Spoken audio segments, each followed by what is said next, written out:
Bonjour, je m'appelle Dominique Harouet, je suis ingénieur de recherche à l'INRA Infosol d'Orléans et ma spécialité c'est le sol.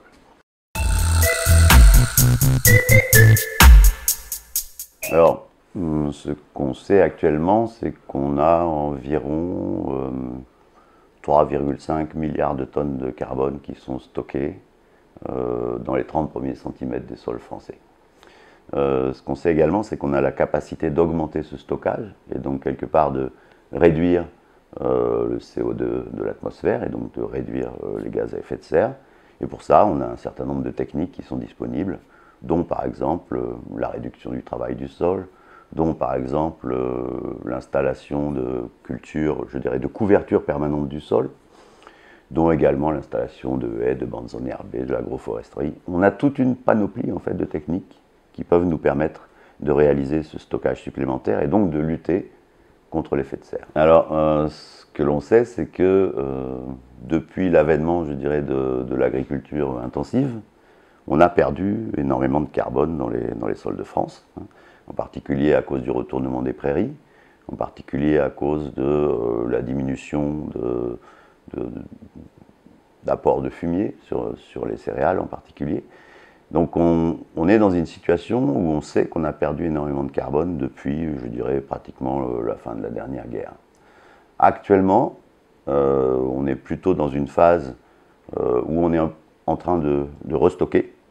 Et donc on est dans une phase où on peut se permettre d'espérer de réduire les émissions de gaz à effet de serre grâce à l'agriculture.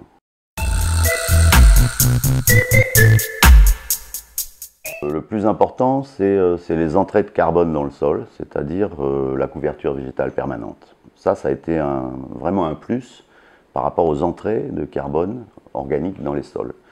La deuxième chose qui a pu jouer aussi, c'est la réduction de l'intensité du travail du sol. Et puis la troisième chose qui a pu également jouer, c'est finalement l'augmentation des rendements et l'augmentation des entrées de carbone via ces rendements. Alors ce qui est en train de commencer à être testé, par exemple, c'est un travail du sol uniquement partiel, uniquement sur la ligne de semis, en laissant en fait de la végétation entre. Ça c'est en cours de test. Ce qui peut se tester également, donc c'est le semis sous couvert végétal, c'est le mulch permanent, c'est l'implantation de haies, c'est un enherbement plus important des vignes et des vergers par exemple. Tout ça sont des techniques qu'on peut mettre en œuvre. Ce qu'il faut savoir, c'est que si vous changez de pratique, vous allez finir par atteindre à un moment un plafond, hein, c'est-à-dire que vous ne stockerez plus, vous allez arriver à un nouvel état d'équilibre. Et donc il ne faut pas faire croire aux gens que le stockage de carbone dans les sols, c'est la panacée universelle qui va durer des siècles. En fait, c'est une solution temporaire qui va permettre de compenser les émissions de gaz à effet de serre pendant quelques décennies, voire 50 ans, mais pas plus. Au bout d'un moment, on va arriver à un nouvel équilibre. Donc ça, c'est très important à comprendre parce que le fait de stocker du carbone dans les sols, ça ne compense pas le fait de réduire les émissions de gaz à effet de serre. Si on veut vraiment aller vers la solution planétaire, ce qu'il faut, c'est réduire les émissions de gaz à effet de serre. Ce qu'on peut dire effectivement, c'est que le stockage de carbone dans la biomasse, dans la biomasse végétale, il va se faire essentiellement pendant la phase de croissance des haies ou des arbres. Et donc au bout d'un moment, on va arriver à un certain équilibre. Mais par contre, on va avoir également un enrichissement dans le sol et on va avoir aussi des inputs de carbone, des entrées de carbone via le dépôt des feuilles, via la décomposition des racines qui vont se poursuivre. Si on regarde à l'échelle du monde, donc les stocks de carbone qui sont présents dans les sols, ça représente à peu près 2400 milliards de tonnes. Donc c'est énorme, hein, c'est 2 à 3 fois plus que ce qu'il y a dans l'atmosphère ou ce qu'il y a dans la végétation. Maintenant, si on regarde les flux, c'est-à-dire ce qu'on émet, on est autour de 9,6 milliards de tonnes par an. C'est-à-dire beaucoup moins que les 2400 milliards de tonnes qui sont présents dans le sol. Donc si on fait un petit calcul, si on fait une petite règle de 3, et qu'on veut essayer d'annuler finalement ces émissions de gaz à effet de serre, on se rend compte qu'il suffirait d'augmenter juste de 4 pour 1000 par an, en relatif, les stocks de carbone des sols du monde, pour arriver à annuler nos émissions. Et c'est la raison du programme qui a été récemment lancé par le ministère de l'Agriculture et par Stéphane Le Foll, qui s'appelle 4 pour 1000.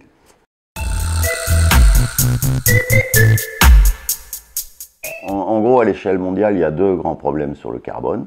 Il y a le carbone des pergélisols et puis également des tourbes du nord de l'hémisphère nord, où là, la crainte, c'est qu'avec le réchauffement, les sols se mettent à minéraliser et à dégager du CO2 et du CH4 en quantité massive, ce qui va faire augmenter en retour l'effet de serre et donc le réchauffement, et donc on arrive dans un cercle infernal. Ça, c'est la grande inquiétude, je dirais, pour l'hémisphère nord.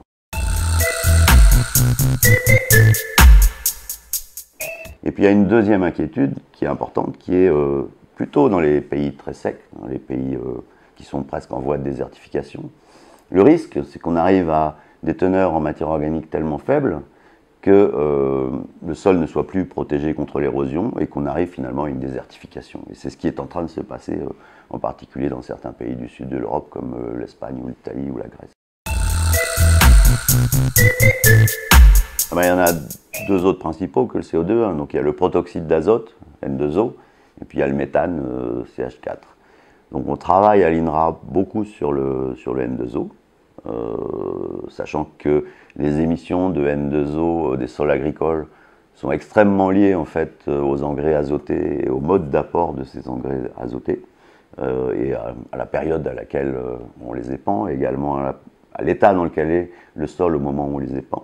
Donc là, on a toute une équipe, on a plusieurs équipes même à l'INRA qui travaillent là-dessus, qui essayent de réduire en fait les émissions de N2O par les sols agricoles.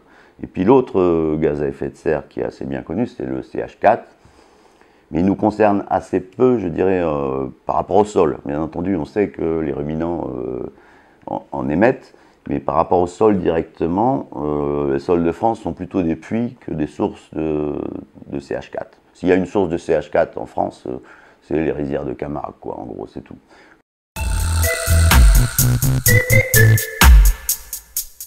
Je suis optimiste par rapport aux solutions techniques qu'on peut apporter, que ma science, entre guillemets, que la science du sol peut apporter, ou que l'agronomie peut apporter à ces problématiques.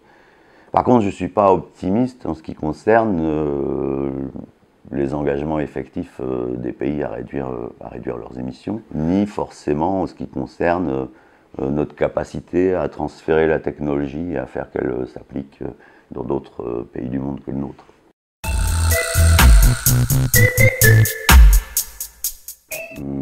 La chaîne la plus efficace, elle passe à mon avis par le transfert de technologie. Donc c'est certain que ce n'est pas le chercheur de base INRA qui va aller conseiller un agriculteur. Donc il faut toute une cascade en fait de transfert de technologie et d'éducation entre guillemets. Donc elle passe à mon avis par le transfert depuis l'INRA vers les instituts techniques, vers les chambres d'agriculture, vers les gens qui sont plus près du développement que nous.